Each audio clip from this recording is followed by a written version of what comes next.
In this tutorial, we're going to talk about how to complete the Chapter 7 data analysis, which is for the single sample t-test. Chapter 7 covers the single sample t-test and the dependent samples t-test, but we are only going to do the single sample t-test because that's what's asked of you for the data analysis. So let's go ahead and jump right in. And what we do is we're going to go to the weekly assignments to kind of get our bearings, and we are in Unit 4, and we're going to look at Chapter 7. If this is not what you are used to seeing, then we are just following along Chapter 7. You can find that unit however it is set up in Blackboard for you. So for the Unit 4 data analysis, first thing I want you to do is take a look at the data analysis example for the single sample t-test, which is included in the attached files area of the Unit 4 data analysis or the Chapter 7 data analysis. And when we open it up, it gives you an example of what a Chapter 7 data analysis should look like.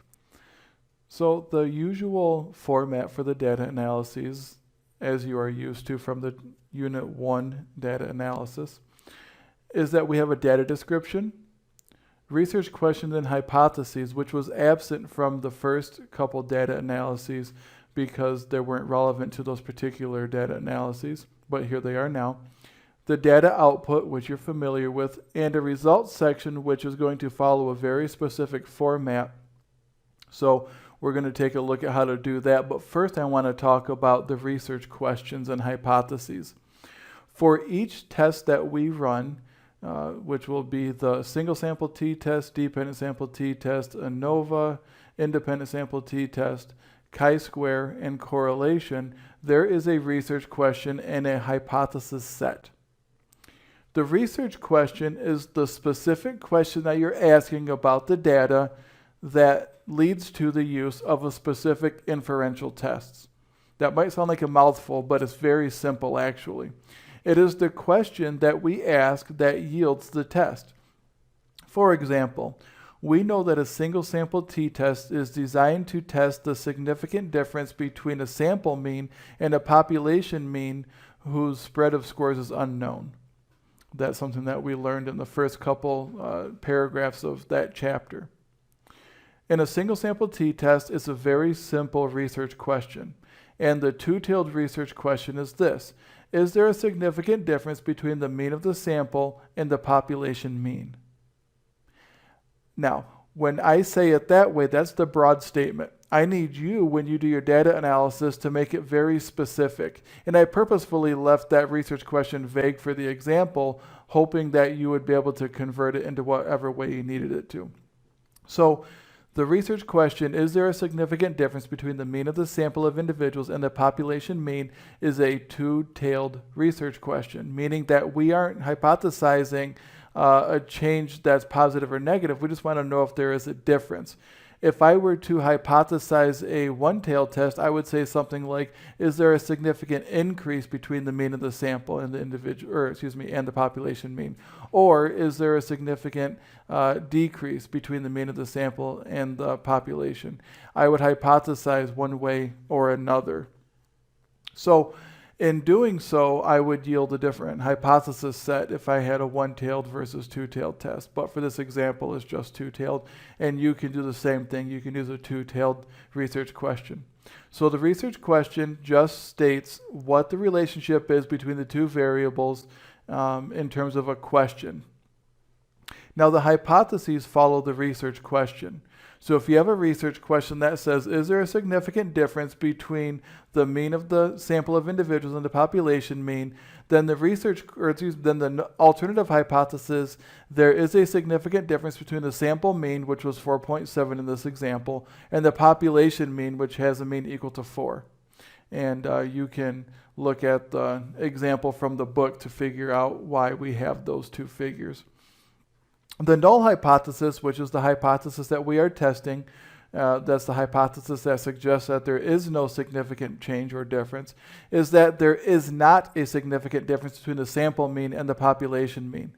You don't have to get too cute with the hypotheses. There is just a small change. I added one word to the to the null hypothesis that made it different from the alternative hypothesis. It's just one word that there is not a significant difference. And once we've established our hypotheses, we can move forward. As a reminder, the population mean is the mean of the population that we are comparing our sample to.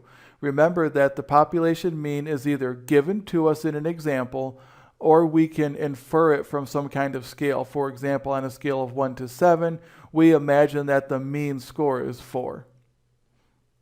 So the data output looks the same, and the results section is the same, except for it follows a very specific format. You might be asking, wow, I don't understand what all this means and where it comes from. Well, I'm going to refer you back to the data analysis section so you can look at the guide on how to do the results section. So if I go back to the Unit 4 data analysis and I click on the APA results section for a single sample and dependent sample, it gives me a guide on how to create that. There are 2 ways to go about doing this. You find the single sample t-test, and by the way, this particular guide has the single sample t-test and the dependent sample t-test because they're covered in the same chapter, but we're only paying attention to the single sample t-test. With a single sample t-test, you can start right at the top and work down, and what that does is it helps you to kind of do like a Mad Libs version of how to create a results section. Basically, the results section has 3 sections. Describe the type of test and why you're using it. So the first sentence is the test that you're using and why you're using it. In the example with the flood hopefulness, a single sample t-test was used to compare a sample mean of flood hopefulness to a known population mean. That's it. That's the first sentence, and it's just setting up the reason for the test. The second part gets a bit messy because you need to fill in some information.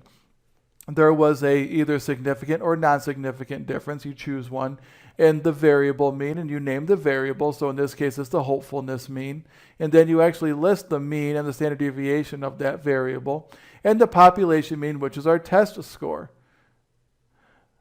Then you have a new statement, and the t of so many degrees of freedom is equal to whatever the t-score is with the probability of whatever the significance is. You follow all those lines and you plug them in. Now, it may look a little bit messy, but it's going to make more sense once you see all of this without the lines attached to it. The last section is you create a narrative about the finding in plain terms. For example, these results suggest that there is not a significant difference between people who experienced a devastating flood and those who did not. This is a very general statement that's in plain terms about the results. This is basically a short discussion on what you found. You may also want to include the fact that we failed to reject the null hypothesis because we didn't have a significant finding. All of that from this point up to this point is summarized in a short paragraph, 3 sentences basically. Here's what it looks like altogether without all the lines and everything that go through it. A single sample t-test was used to compare a sample mean of flood hopefulness to the known population mean. There was not a significant difference between the hopefulness mean, and then he lists the statistics, and the known population mean, and he lists those statistics as well. These results suggest that there is not a significant difference in hopefulness between people who experienced a devastating flood and those who did not.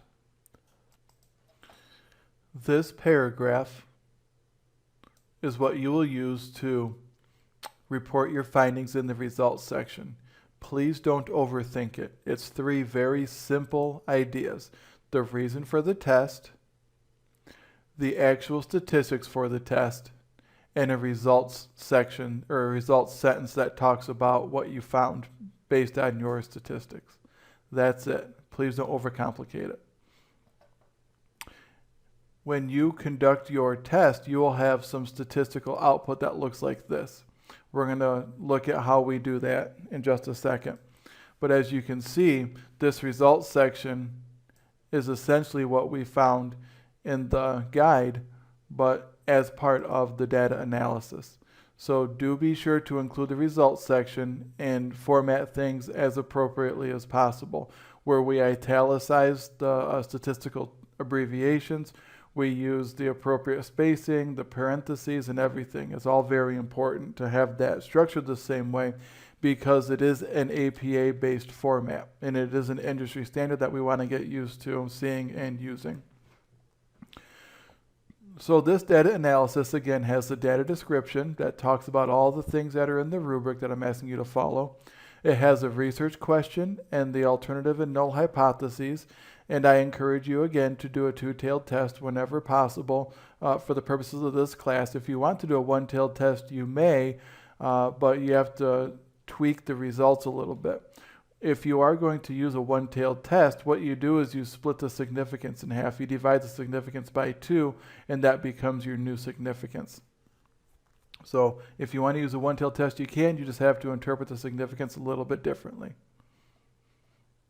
So let's take a look and see how we produce our output in SPSS. This demonstration is how to complete a single sample t-test in SPSS, and we're going to use the data set that I've been using for these demos, and we're going to use a scale variable called flood hopefulness. So if we go into variable view, you can see that flood hopefulness is listed as a scale level of measurement. And what the variable means is that we are measuring the hopefulness following a flood. So a devastating flood has occurred, and we asked 10 people, 1, 2, 3, 4, 5, 6, 7, 8, 10 people how hopeful they feel following the flood. And we are going to determine if this sample of 10 people feels more or less hopeful than people on average. And because we're using a scale of 1 to 7, we're just going to use the mean of that scale, which is 4, as our population mean. So we're going to compare the results of our study. So our sample of 10 people, we're going to compare their average, or their mean, to the mean of 4, which is the middle of that scale, to see if they are any more or less hopeful than the middle of the scale. We do this by going to Analyze, Compare Means, one sample t-test, which is the same thing as single sample t-test. And we're going to enter our flood hopefulness variable into the test variable box. We're going to look at the options and see if there's anything there that's interesting to us. I don't see anything, so we'll just hit continue. The test value is very important. If somebody's going to make a mistake, it's probably going to be in the test value. The test value is our population mean. And in this case, our population mean is going to be 4. That is the middle of the scale, and that's one of the 3 ways that we can get the population mean in a single sample t-test. So we are going to compare the test variable, which is flood hopefulness. We're going to compare that mean to a test value, or a population mean, of 4. Click OK, and we'll get some output. And here's our output. Hopefulness following a flood, 10 people had a mean of 4.7, so just slightly above average, or above the middle of our scale. Standard deviation 1.889, and a standard error of the mean, which is another way of saying the standard deviation of the distribution of means is 0.597. The hopefulness following a flood t-score is 1.172, meaning that what we found occurs 1.172 standard deviations away from the mean, which is 4. So it's 1.172 standard deviations above the mean of 4. That's where 4.7 is. 9 degrees of freedom. Two-tailed significance, 0.271. And we also have some other information, namely the mean difference. The difference between the mean of our population and the mean of our sample is 0.70. And that makes sense because our mean is 4.7. Our test value, which is our population mean, was 4. That means that the mean difference is 0.70. Interestingly, if you took this mean difference, 0.700, and divided it by the standard error of the mean, which is 0.597, you would get the t-score 1.172, because the t formula for this is the t equals the sample mean, 4.7, minus the test value, which is 4, divided by the standard deviation of the distribution of means, which is 0.597. So if we took 4.70 minus 4, we'd get 0.70. And then we divide that by 0.597, and that gives us our t-score. We have a non-significant difference between those two means.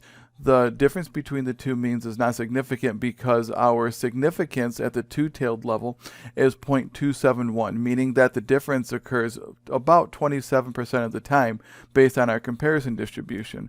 We want this number to be less than 0.05. It is not less than 0.05, so we do not have a significant result. Although people were generally more hopeful following the flood, but it wasn't significantly so. It was only 0.70 points above the mean that we were testing against. If you have any questions, feel free to reach out. Otherwise, I look forward to seeing what you can do.